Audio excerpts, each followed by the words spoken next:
99 hablood iyo xubno dhalinyarada naafada ragga kamid ah oo ah kuwii ku guuleystay mashruuca shaqo qaran ee gobolka Sanaag ayaa maanta waxa kulan guud oo ku saabsan wacyigelinta waxbarashada maalmahan u bilaabmaysa loogu qabtay xarunta jaamacadda Sanaag University ee magaalada Ceerigaabo waxaana kulankan ay ka soo qayb galeen kusimaha barasaabka gobolka Sanaag maamulka jaamacaddan macallimiin iyo mas'uuliyiin kaleba halkaasi hadallo wacyigelin iyo dardaaran bay isugu jiray waxa ka soo jeediyay gudoomiye ku-xigeenka jaamacaddan Professor Axmed Warsame Idle iyo gudoomiyaha jaamacadda Sanaag University Professor Ali Cabdi Hurre waxaana hadalloodii kamid ahaa maadaama aan magacay chief of academy ku hadlayo schedule-kii maanta ayaan idin soo dhijinaynaa waxaan ku soo dhijinaynaa hoolka jaamacaddu fasax bay gali doontaa 2 week kadib jadwalkiinu bishaas wuu isbedelayaa waxaa laga yaabaa in galinka hore uun aad waxa weeyaan timaadaan maadaama jaamacaddu ay fasax tahay u diyaar garooba markastaba haddii aad shaqo doonaysaa inaa imtixaan u diyaar garooba imtixaankaasina waxa weeye borto wixii loo dhigay ahayd macluumaadka guud ee dalka marka qofku hadduu mantaqadan uu ku nool yahay wax badan ka ogeyn oo wixii hore ka ogeyn oo wax dambe ka ogeyn waxa weeye wuxuu noqon karayaa jaahil buu noqon karayaa runtii macallimiintan waan ii soo xulay waxaan u xulay wixii waa la kala leeyahay ama waxa weeye waa loo kala looyahay marka macallimiintan xulay waxa weeye substance-kan la dhigaayo kuwa ugu dhow ama wax ku leh ayaan muxuu ahaa ayaan u xulay anagu waxa qolay aan gudbinayna waxa weeye inaan ka rabaa attendance-ka weeye oo ah inaan diro hadhowna waxa imanaya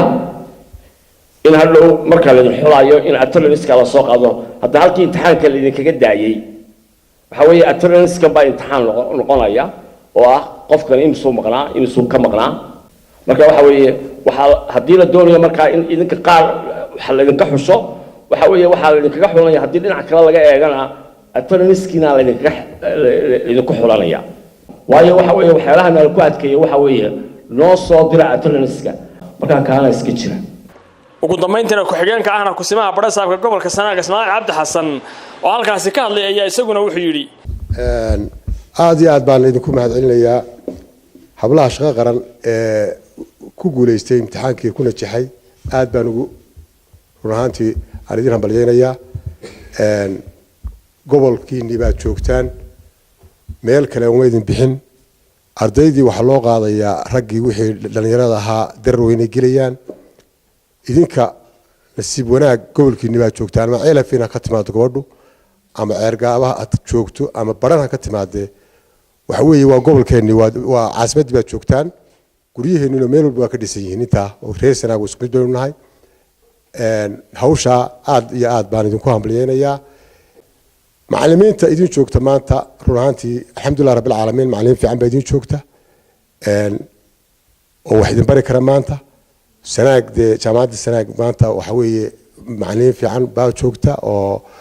loogu talagalay inay wax idin baraan waxaan jeclahay inaad xiisadihiina qaadataan idinku awalba jaamiciin ahaa oo jaamacada ka soo baxay oo waxa la idinku qaatay baa ahaydeen arday jaamiciina haddana waxa la doonayaa shaqaalaad noqonaysaan shaqaalaha waxa weeye macallimiin baa idin joogta waxbaa la idin barayaa dee wasaarad baa toos u gelaysaan inaad wax sii barataan oo dadaashaan baa loo baahan yahay oo dhinac kasta ka dadaashaan ilaahayna idinku guuleeyo baan ku rajaweynahay gobolkiina baa joogtaan waa idinka warraynaa gobol ahaan waa idinla joogtaan wax dhibaataa arki maysaan idinkana waxa la idinka baahan yahay dadaal iyo inaad gudataan intaa loogu talagalay shaqo qaran inay gudato maadaama gobolkiina joogtaan wiilashuna waxay kusoo gudanayaan darweyne iyo ardaydii kale marka aad baan idinku hambalyeynaya jaamacadda Sanaagna aad baan ugu hambalyeynaya 100% waa mahadsantihiin wassalaamu calaykum waraxmatullahi wabarakaatuh waa Cabdullaahi Xuseen Darwiish magaalada Ceerigaabo